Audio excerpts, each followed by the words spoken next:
Thank you, sir.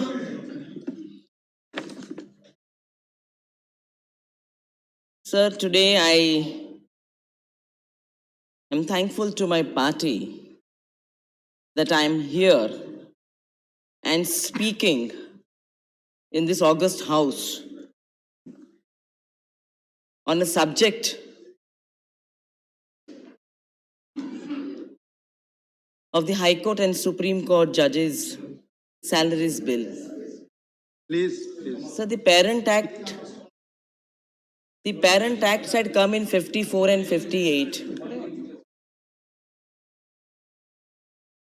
So the Parent Acts had come in 54 and 58. They have been amended quite often.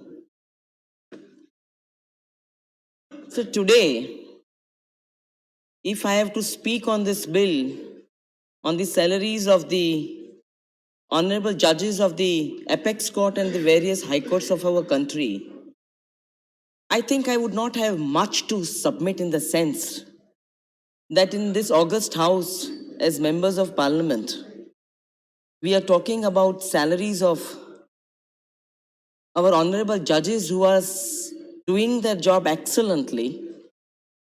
They are working relentlessly. And whenever I have spoken about the judiciary of our country, I've always held my head high at national and international platforms that we have one of the finest judicial systems in the country, and it is known for its independence. Sir, I don't have much to say on the bill itself because the amendments have to be granted. But I would definitely speak on certain concerns which I have for this particular topic, or whether it is the judiciary or the justice system, sir. So today, our system is talked about everywhere. Backlog is of crores of cases in the high courts, in the Supreme Court, and a major chunk is in the lower courts, subordinate courts. Principle of delayed justice is also talked about. Not to talk about the plight of the people who are languishing in jails as under trial prisoners and also as convicts who are waiting for their appeals to be heard. Not to talk about the people who come to the high courts and the Supreme Courts by way of writ petitions to see that their grievances are redressed. Sir, this only shows the hope of the people of this country for seeking justice, sir. Sir, justice, as Mahatma Gandhi said, is truth.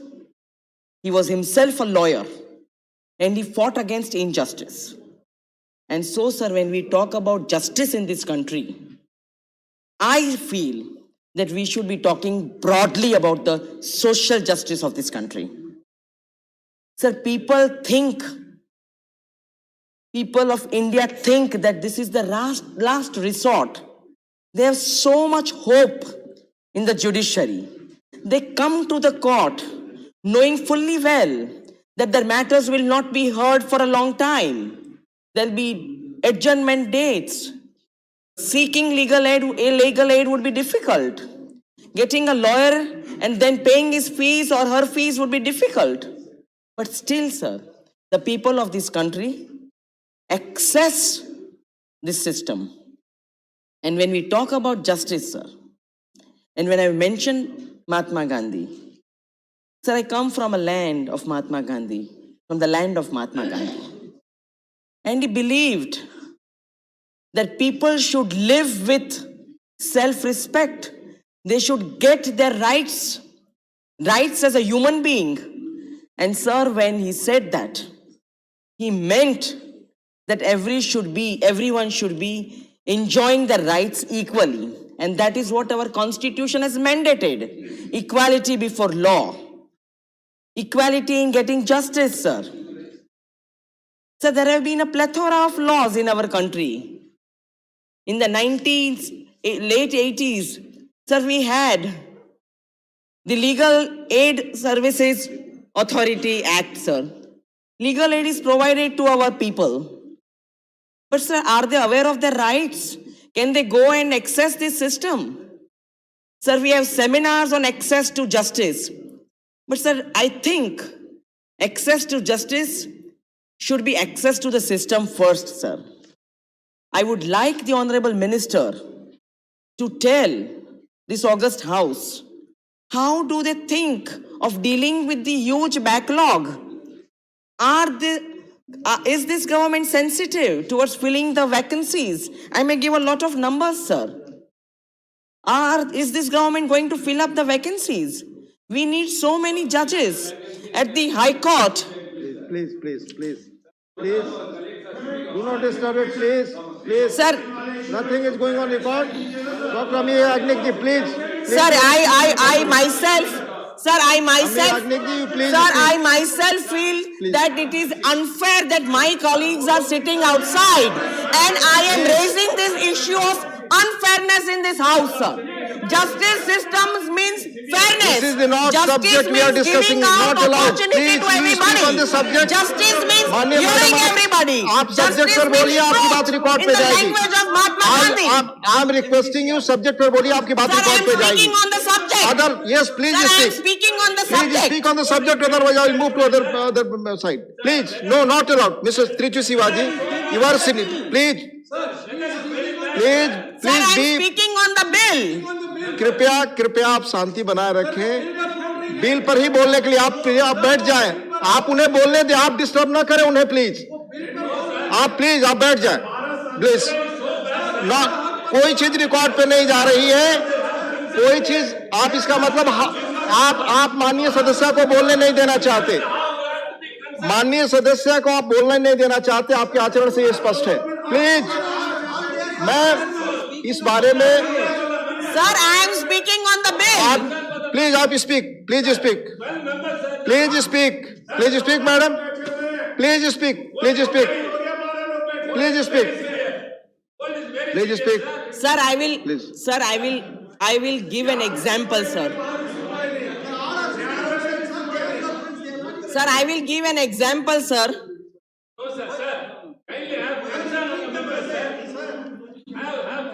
Please speak, madam. Please speak. Nothing is going on record. Please speak. You are wasting her time. Please. Nothing is going on record. Please. Madam please आप बोलें. Madam आपसे मैं request कर रहा हूं, बार-बार बोलें please. Sir, as a member of the legal fraternity and fighting for justice for the downtrodden, sir, I will give example of a case.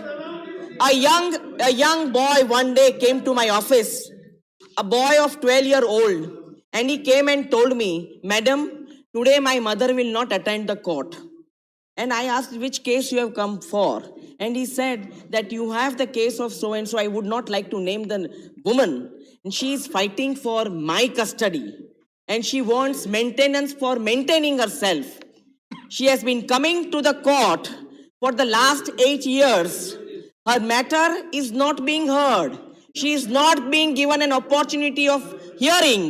And so today, looking to her plight, looking to her psychological state, looking to the plight she is in, she is unable to run even the house nor look after me. From today onwards, she will not come to the court, madam. I will come instead of her and I will attend the matter. And that moved me. I had no idea what this child was telling me. And that spoke volumes about the system where I was. The woman was asking for justice. The woman wanted to be heard. The woman wanted her case to be taken up. The woman wanted to look after her child. She did not even know that she had access to free legal aid. She did not know that, yes, she is equal before the law. She did not know her rights. But I was the lawyer. And I believed in her. And that is what I was putting before the Honorable Court. I had tears in my eyes, sir, that we are not looking at the next generation. We are not talking about backlog of cases. We are not talking about filling up the vacancies. We are not having enough judges to hear the matters. Sir, I would implore the Honorable Law Minister, I think with his vast experience as a lawyer or as a law minister, he will see that this backlog is cleared. This backlog is cleared, sir. Justice means fairness as per John Rawls. Justice means truth as per Mahatma Gandhi. And our own Justice V.R. Krishna Iyer said that justice is our fundamental right. Sir, the people of this country are looking up to the judiciary. Every day they are filing cases to get justice. Every day they do not know that there is a backlog of 4 crores of cases. They do not know that their cases will not be taken up. Sir, another case. I opened the matter for an appeal before the Honorable High Court. And my first submission to the High Court was that, sir, this appeal has become infructuous because my client in the jail has completed her tenure as an accused, as a convict. So appeal becomes infructuous. Sir, appeals are not heard. And that is what I would tell the Honorable Law Minister. We need to look at the Law Commission reports that have come. They are asking for reforms in the judicial system. They are asking for changes in the criminal law. They are asking for change in the criminal justice system. They are asking for per population, 1 lakh population, this number of judges should be there. So time and again I hear the other side, the treasury benches speakers or the government speaking and comparing ourselves with other countries. We are talking about that, well, we'll be there, we'll be top of the world. Sir, we have an independent judiciary. It is praised everywhere all over the world. But sir, what are we talking about when we talk about giving justice to our people? This country needs a social justice. This country needs that the people of this country get justice. We are not talking about those 2% or 3% people who go to the courts. If they don't want to go to the courts, they have an option of going for arbitration. Sir, this is another aspect which is a very difficult aspect for me to tell to the Honorable Minister. Yes, there should be relaxation in the age of the Honorable Supreme Court and High Court judges. That age of retirement should be relaxed. Their experience, their commitment to the delivery of justice, sir, that should be taken into consideration and let them be there. But sir, these issues are not taken by the Law Ministry. The Law Commission has also given number of reports on how you should clear these backlogs. Sir, how the judges should be appointed as soon as possible. But sir, there seems to be arguments on whether there should be a judicial commission, there should be some kind of an entry point. Those discussions are never held. This bill is practically an amending bill. None of us should be having any objection to that. The bill should be passed, but these are the areas of concern. Delayed justice is justice denied. They complete their convictions, their period in the jails. Sir, these are issues which are of prime importance in this country. We have come with the POXO Act, we have come with the Immoral Trafficking Act, but have we seen whether these children are rescued, whether these children are rehabilitated? Are these children then put in the, re-entering the society? Are they coming to the communities back as hale and hearty children? Are we able to control this trafficking despite the act? So we put all the onus on the judicial system. But who oversees all this? The Ministry of Law, sir. So the Law Minister has a very difficult duty to perform today in answering these questions.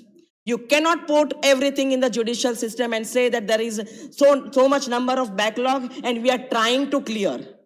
So there is a Gram Nyayalaya Act which says that at the local level we should have Gram Nyayalayas. That was brought in 87, got implementation in 95.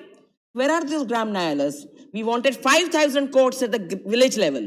There are hardly 200 which are operating. There the state government has to consult, in consultation with the High Court, come out with these Gram Nyayalayas. We talk about Mahatma Gandhi ji, sir, but we do not understand his principles. We do not want to put them into practice. He said we should have at the local level justice system, and this is what Gram Nyayalaya is about. But sir, where are those Gram Nyayalayas? Why all talk all the time? Why no action at any time? I'm asking. We are talking about a judicial system which is a main one of the main pillars of our democracy. People go there and consider the judges as gods. They want justice. So, for example, a woman who was in the court and asking for some kind of a relief from the Honorable High Court. And before the court started, she told me in Gujarati, because that is the language they speak. The language is another hurdle at the High Court and the Supreme Court level. It's in English, and clients often who are coming from that large section of people and knocking the doors of the court for justice do not understand the language. And she told me in Gujarati that, Madam, today you put all the arguments, fight and get me justice. Mane nyay apao, Ajay. And at that time, because the court had not started, I told her, कि Madam Ben, tamne judgment malse, justice nahi, nyay ni baat na karo tam ekdam. I told her, you will get a judgment today because the hearing is over. But don't consider it to be justice. As a student of law, as a practitioner, and mainly at the level where social justice is needed, I told the woman, and I understood, there's a difference between judgment and justice. The justice was put in the constitution that every person has a human right, every person has a right to equality, every person is equal before the law, and when that person is asking for justice, she's asking, or she or he is asking for dignity. The justice is dignity. And if that dignity is not given, I think as a society, as a democracy, we are failing, but constantly talking about backlogs and constantly saying that the judiciary is not doing enough, I think we are somewhere misplacing our arguments subject-wise. Sir, we know about Honorable Chief Justice, one of the Honorable Chief Justices, I don't want to name, who's almost in tears saying that, please, give us the number of judges we require. And imploring like this, I think it is a pitiable situation. We need more judges. Sir, today we talk about digital India, online infrastructure. Sir, which women and which people in the villages and at the district level can access online access to system? Forget about access to justice. Again, there is a misnomer. Access to system is required first in order to get access to justice. Sir, that online infrastructure is not in place. Not even basic infrastructure is available in the district courts. One may visit, and I would request the Honorable Law Minister to visit the interiors of the districts and find out what is the situation of these courts, how the lawyers are working and how the judges are sitting there. We talk about digital India, sir. We talk about online. It's very good at the apex level and at in some high courts. But how many women, how many people of disadvantaged class know that they have to go to a legal aid center which is there in the high court premises, in the district court premises? How much legal awareness has been done? What are the steps taken by the law ministry to do all this? Sir, compiling law reports, getting law commission reports, and not discussing also on them anywhere. How would the lawyers also know? So for everything, if the lawyers have to file a public interest litigation in order to see that a large section of people get justice, I think that is we need to change. If we want to change with digital India, if we want to make everything absolutely online, so then we have to create that wherewithal. We just can't leapfrog into everything. We leapfrog from BS4 to BS6 as far as vehicles were concerned. And for that also we had to go to the Honorable Supreme Court. But for everything there cannot be leapfrogging, especially not for social justice. The social justice is the fabric which makes India. A large section of people are living in that particular society where they are seeking social justice. Sir, as a lawyer, I have always believed that even if some sections of society do not knock the doors of the court for justice, the judgments that are delivered by the Honorable Apex Court or some high courts, sir, they act as directives. They act as directives for people, directives for the state to form policies. For example, sir, Domestic Violence Act that came in 2005. I'm giving this example, sir. When that act came, the women who were sitting in the magistrate's court in criminal courts with accused of 302, bank scams, frauds, they were shifted from that criminal jurisdiction to civil jurisdiction, to family courts. we got the family courts. That this component of seeing that even when they file their cases with dignity. That these kind of issues need to be taken up. The directives of the Honorable Apex Court act as what, sir? Sir, I wrote an article which says, behind closed doors, these directives open the closed doors, enter the domestic arena and give justice to these women. Sir, these are the issues which I wish the Honorable Law Minister takes. And instead of bringing these bills, I request, sir, I think all of us here would think that when you talk about the judges' salaries, I think we are bringing some humiliation component in that. If some other system decides about salaries, there should be some automatic mechanism inbuilt where the government takes these decisions and does what is necessary for the judicial system and not bring these kind of bills, but bring bills that are robust, holistic for the development of social justice, bring social justice to the doorstep of the people who are disadvantaged. And I request the Honorable Law Minister, I'm not going on the number of vacancies, number of backlogs, they're all available on the on the Google thing, in the social media. I do not want to bring per population ratio of the judges or bring more women, bring more people in the justice system. No, sir, this is very important. The Law Minister should have his priorities in place. He should go and find out what is ailing the system. People are wanting justice. Sir, justice is truth, justice is fairness, justice is giving opportunity to the other side to make a fair representation. Sir, my 12 colleagues are outside wanting to be heard. Thank you. Wanting Thank you. to make Thank a you. presentation I've given you before more time, 4 the minutes, Honorable madam. Chairman. 4 minutes I've given you. Please. Now, Sri Ram Kumar Verma. Mani Ram Kumar Verma.